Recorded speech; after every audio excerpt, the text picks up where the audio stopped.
La rueda izquierda estaba hundida muy profundamente en el barro y trajeron a unos caballos y unos bueyes de una granja cercana. Los ataron al avión, pero no consiguieron sacarlo del barro. El piloto quería quemar el avión, pero yo me negué. Le dije que intentaríamos sacar el avión de ahí. El comité de recepción corrió hasta el pueblo cercano a pedir ayuda. Pronto más de 50 personas estaban en el terreno. Hacía frío y despertaron a los granjeros, que estaban calentitos en su cama con sus mujeres. Y ellas les dijeron: ve. Y nunca se dirá bastante de esos pequeños actos, que son los verdaderos actos heroicos.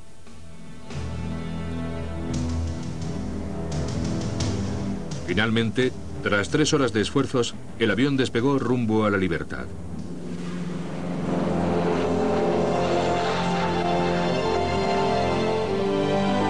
El Hudson llegó a Inglaterra a las 7 de la mañana. Raymond, Lucy y su hijo Jean-Pierre estaban a salvo. 3 días más tarde, el 12 de febrero, Lucy dio a luz a su hija Catherine. Para Lucy y Raymond, la resistencia no ocupó solo un momento de su vida, sino que fue una forma de vida. Es cierto que hay momentos en que debe ser heroico y utilizar un arma. Pero el arma esencial de la resistencia era el rechazo a los nazis, la información y la solidaridad. El debate continúa sobre el papel que desempeñó la resistencia en el desenlace militar de la guerra. Creo que aportó una gran contribución, y en particular en el desembarco de Normandía, que tuvo lugar en 1944. La resistencia tuvo un papel primordial, persiguiendo a los alemanes, interponiéndose para impedir que llegaran refuerzos alemanes al campo de batalla normando, volando los trenes, etc. ¿Fue la resistencia francesa determinante para ganar la guerra? No lo creo. Creo que la guerra contra el nazismo la ganaron los aliados, los británicos, los americanos, los rusos y los africanos del ejército francés.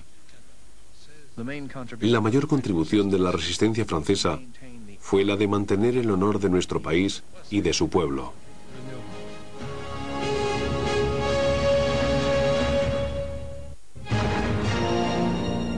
La lucha de los prisioneros aliados para conquistar su libertad es un episodio bien documentado de la historia de la Segunda Guerra Mundial.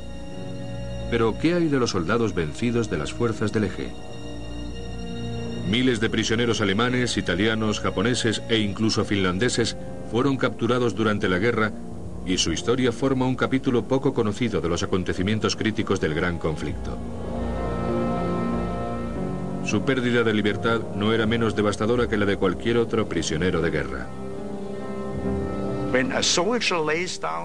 Cuando un soldado se rinde, se encuentra completamente a merced del vencedor.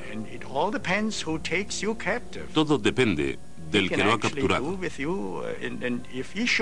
Este puede hacer cualquier cosa. Si te mata, ¿quién puede decir que te mató a sangre fría? Por primera vez en la historia de América, la nación se encontró con miles de prisioneros enemigos en su suelo. Más de 500.000 enemigos derrotados por América trabajaron y vivieron en cerca de 500 campos repartidos por los Estados Unidos. Cada estado del continente norteamericano tenía al menos un campo, y también había campos en el territorio de Alaska. Una de las razones por las que los prisioneros fueron llevados a Estados Unidos fue porque el presidente Roosevelt los consideró como una fuerza de trabajo sustitutoria, ya que durante la Segunda Guerra Mundial prácticamente todos los americanos se dedicaban al esfuerzo de guerra, bien directamente a nivel militar o trabajando en relación con la guerra. Los prisioneros de guerra eran interrogados por los oficiales de inteligencia desde el momento de su captura hasta su llegada a los campos de prisioneros americanos. Los disciplinados cautivos alemanes generalmente no abrían la boca. De modo que se diseñaron dispositivos de escucha y se utilizaron espías para obtener información. Contrariamente a los prisioneros de guerra del resto del mundo, los que se encontraban en suelo americano eran bien alimentados, alojados en higiénicos barracones y pagados por su trabajo. Sin duda, eran los soldados con mayor suerte de la guerra. Desfilábamos en el recinto y cada barracón tenía 25 camas a cada lado. Las camas estaban provistas de sábanas, almohadas, productos de aseo, crema de afeitar, pasta de dientes, todo. Y esto me alivió. Pensé, esto tiene buen aspecto. Los campos de prisioneros americanos se utilizaban para desprogramar a los jóvenes nazis e iniciarles en la idea de la libertad. Los prisioneros recibían unos libros preparados por el gobierno americano en los que se les explicaba el funcionamiento de la sociedad democrática. Cuando salían de los campos para trabajar, muchos prisioneros establecían contacto con los civiles y aprendían de buena mano cómo era América. Salían y veían a las muchachas bonitas. Y muchas mujeres por aquí pensaban en esa época que eran los hombres más guapos que habían visto nunca. Muchos hombres estaban en la guerra y estos chicos trabajaban al aire libre sin camisa. Tenían un buen bronceado. Eran una atracción. Aunque los prisioneros alemanes llevaban una vida bastante cómoda, muchos de ellos sentían el mismo ardiente deseo de libertad que sus homólogos aliados. Uno de los cautivos más representativos era el capitán de submarino Jürgen Battenberg, un oficial de carrera de la Marina condecorado con la Cruz de Hierro alemana. Battenberg, de 42 años, ya había escapado anteriormente de un campo en Sudáfrica y había vuelto a la acción a bordo de un submarino U-162. En la tarde del 3 de septiembre de 1942, mientras patrullaban en el Caribe frente a las costas de América del Sur, Battenberg y la tripulación del U-162 se encontraron con el destructor inglés Quentin. El destructor pronto se convirtió en 3 mientras el ataque al imponente U-162 empezaba.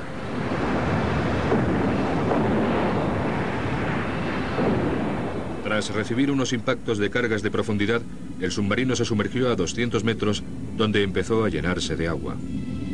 Tras 6 horas con el submarino prácticamente a la vertical bajo la superficie, el capitán Battenberg ordenó a su tripulación que se pusieran los chalecos salvavidas.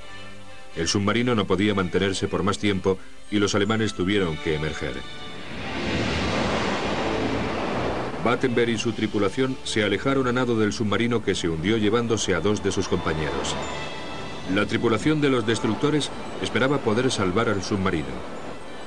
Las potentes luces de búsqueda solo encontraron a los 48 supervivientes del U-162 flotando en las cálidas aguas tropicales. Nos sorprendió su amabilidad cuando nos rescataron. Teníamos que subir por una escalera de cuerda y estábamos todos agotados. Por supuesto, me alegré de que nos hubiésemos salvado y de que nos trataran bien una vez a bordo. Reconozco que me sorprendió lo bien que nos trataron.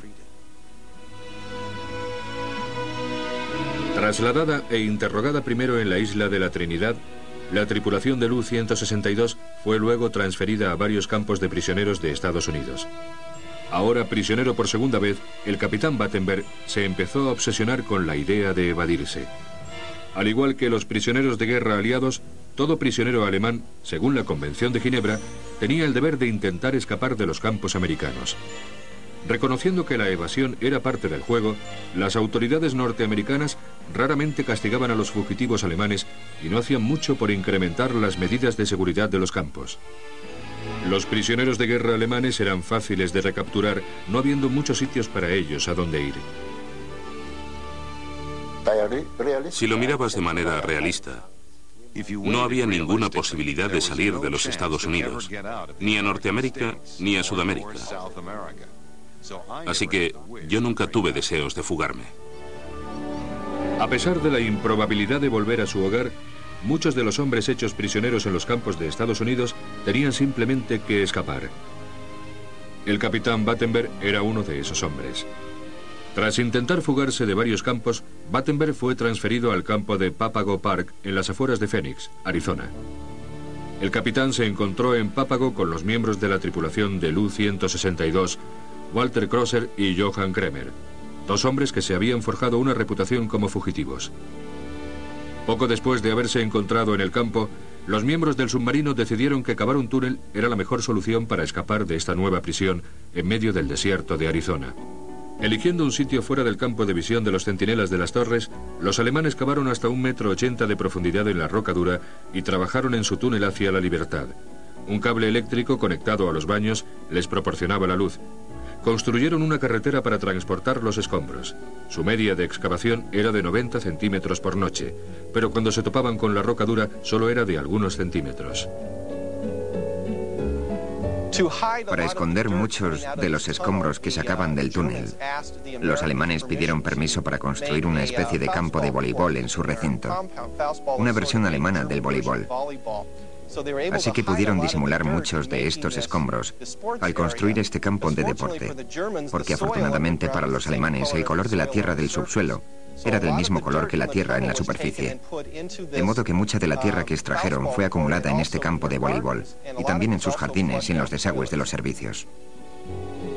Su objetivo era el cauce de un canal que se encontraba fuera de las vallas de Pápago, y a mediados de diciembre de 1944, Battenberg y sus hombres casi habían acabado los 54 metros de túnel.